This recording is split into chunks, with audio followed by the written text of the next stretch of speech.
Have you ever had an idea that you're super excited about because that idea can change your life?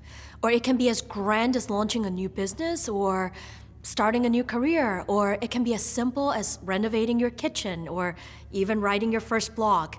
If you look back at all those ideas, how far along have you actually gotten? If you're like me, the answer is not very far. This is actually quite normal.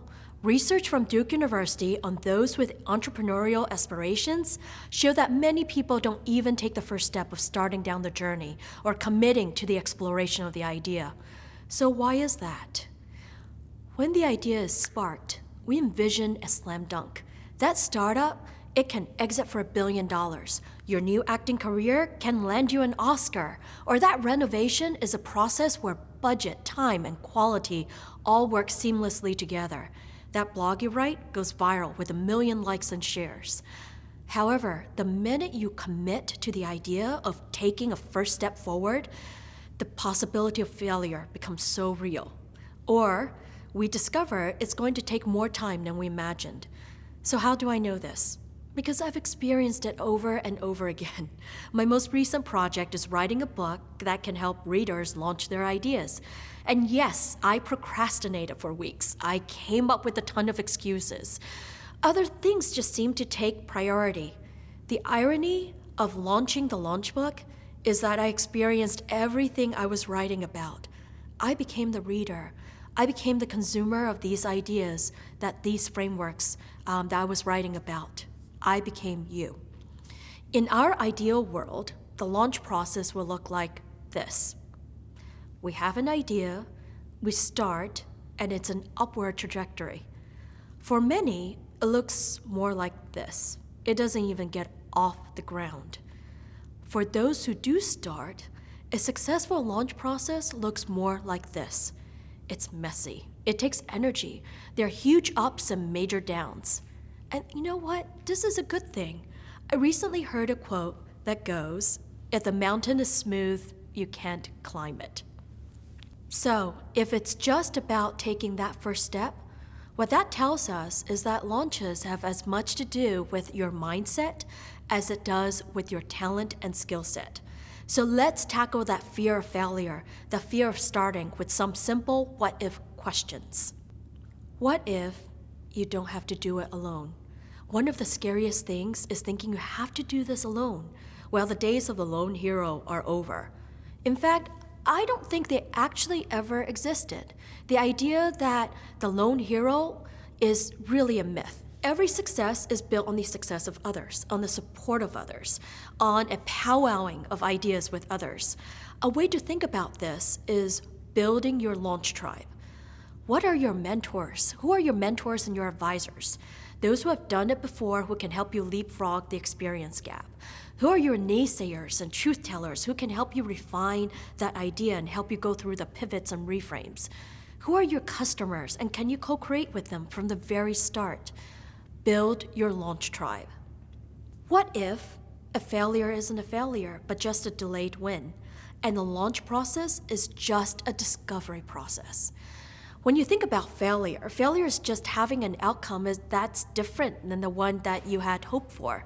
Now, if you think about it, we can't control the outcome. The best athletes, the best CEOs, the best authors all have had their failures and losses. But here's what we can do.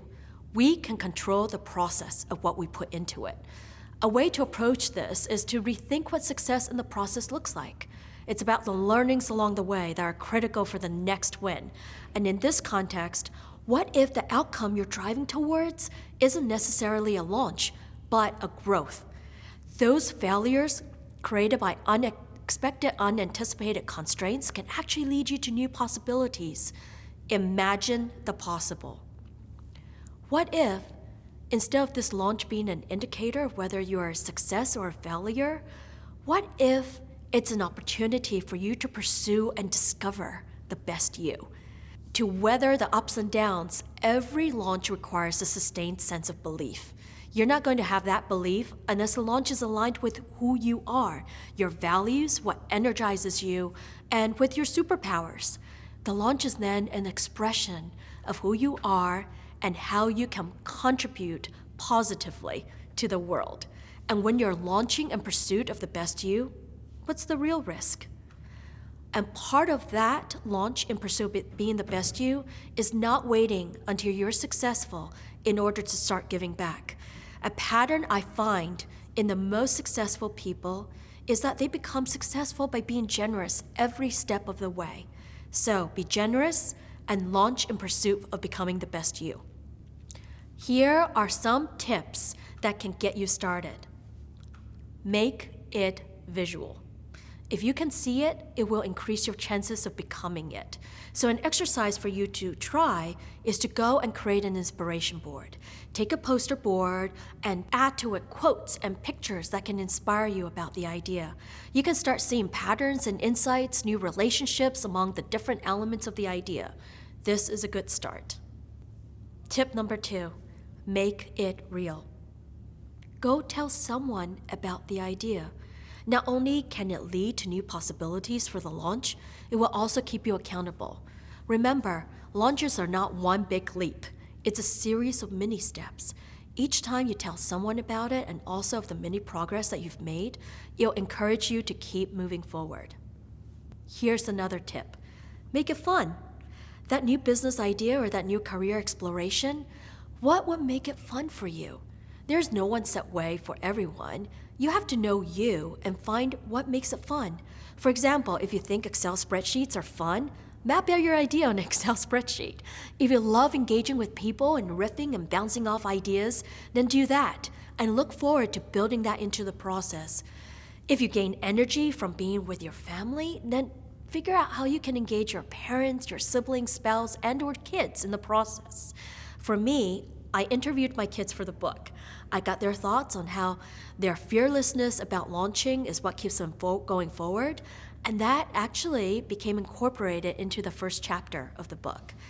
At the end of the day, make it fun. Life's too short.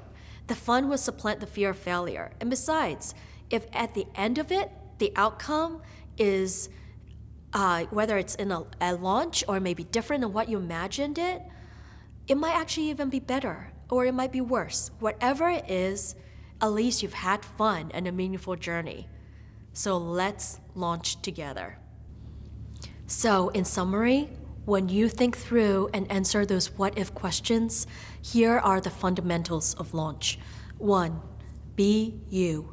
Be who you are when you're launching. Have it aligned with who you are. 2, build your tribe. Build it. Engage other people in the process. You don't have to do it alone. 3, imagine the possible. Imagination. Imagine the possible. 4, think next play. Your success and failure is not defined by your success or failure in the launch. So think about next play. Think about launches as a growth process. And lastly, be generous. Never stop paying it forward. Never stop being generous. And the 3 tips that can get you moving: make it visual, make it real, and make it fun. Have fun. Let's launch together.